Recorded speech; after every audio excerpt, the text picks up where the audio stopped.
sometimes when I'm working with families, whether in my many years of work, I've worked with birth families and families created by adoption, but sometimes I find that people are parenting a child that turns out to be just what they didn't expect. And it could be a birth child, and it could be a child by adoption. What do you say to those parents? You know, there's a comedian whose name I can't remember, and I wish I could for this interview, and I want to give her full credit. She's very funny. And she has a routine she does where she's fighting with her adult son, and he's saying something about, you're supposed to love me forever, I'm your son, or whatever, and she says, well, yes, I wanted a son, but I didn't expect you. And I just howl when I hear her with that, and I think that is a very good reality with that. Many people, whether it's the child you gave birth to or the pre-parented child you've adopted, they find themselves with children who have extreme behavior disorders or challenges that they did not expect to ever have to live with.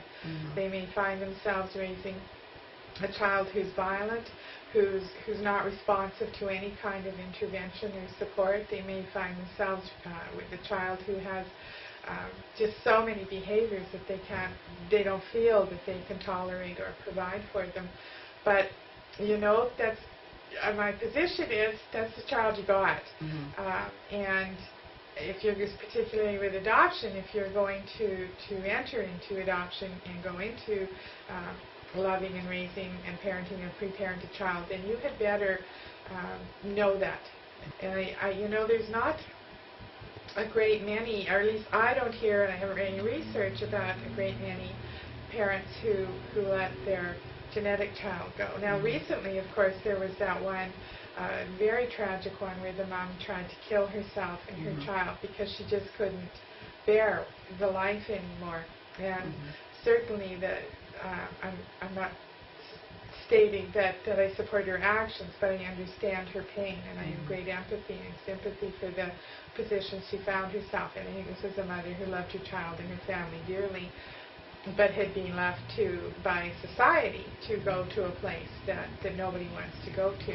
And we hear a lot right now about rehoming, where people are not only abandoning their adopted children, they're not even doing it through appropriate resources. They're just giving them away, and that is equally both astounding and terrifying. But again, I go to a place of, I have some empathy for them. I think that in life we can get completely overwhelmed, and sometimes it feels like there's just no help. And sometimes the reality is there isn't any help. So what we're living through is pretty terrible. We may be living through violence or fear or all kinds of things that we never expected. But at the risk of sounding sort of arrogant or I don't know what I'm sounding, but I think that's, if you've got that life, that's the life you've got. And that is your child, whether it's by birth or by adoption, it is your child, and you have a responsibility to that child that isn't going to end. And perhaps they may need residential treatment, there may be a number of things that have to happen, but letting them go, I don't think is necessarily one of them. However, having said that, letting them go to residential care where they may be treated and cared for if they have a mental illness, that is the best situation for them. But you don't have to step out of parenting. The fact that you can't live with them at that point in their lives, or maybe ever again, doesn't mean that you can't still be stepping in to function as the parent, to be attending the meetings, to be visiting, to maintaining whatever relationship you possibly can, to still be the face they see at Christmas, to still be somehow involved. So I want to make a real clear distinction between not being able to have them in your home and sort of giving them away. Right. There's difference. So what I find sometimes, that's a good topic that I'd like to come back to, but what I do find sometimes is that parents will describe characteristics of the child that they're having difficulty parenting and that they don't feel is the child they were expecting. And because it's adoptive families I primarily work with, it is a child by adoption. And I often hear a child being described, and don't get me wrong, because there's all kinds of kids that I'm in contact with who do have some severe behaviors, but sometimes the behaviors are the same kinds of behaviors that I used to see in my work with sort of, regular healthy birth families. Neurotypical ones, And yeah. so I sort of am saying, sometimes I wonder if people are saying the child has these behaviors because they're adopted, and if for that reason it should be okay for me to say I can't parent them anymore. So. Well, I think that happens. I think sometimes maybe people like that would never have been happy with any child. Who knows? It wasn't perfect. Right.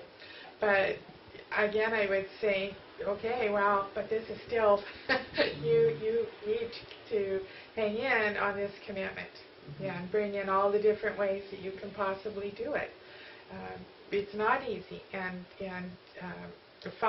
putting the time and energy into getting what you need to do to be able to be successful with that child, I think is very important.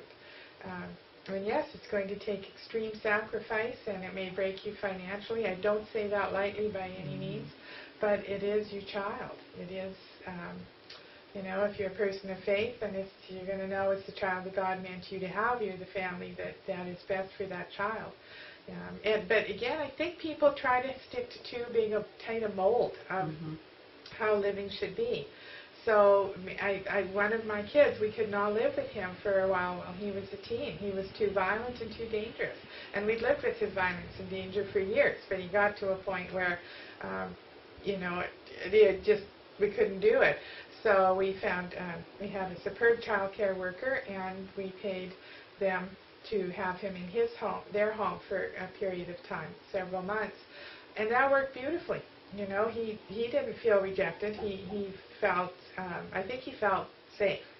But also he didn't feel rejected because I still talked to him every day. I still saw him constantly. I still took him shopping for his clothes. I still phoned every morning to hope he had a good day. There was never any question that I wasn't still acting as the mother.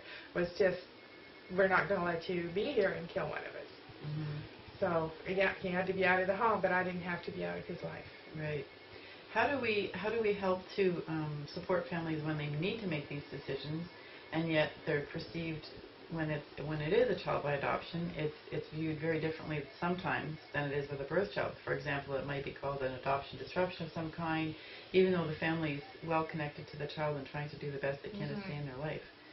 I think we just need to back off of judgment. Families make whatever they can do. Now, yeah, I am going to actually judge people who just give their children away to people they don't even know, who haven't been tested through the system, who are not being monitored. I think that's incredibly dangerous, harmful.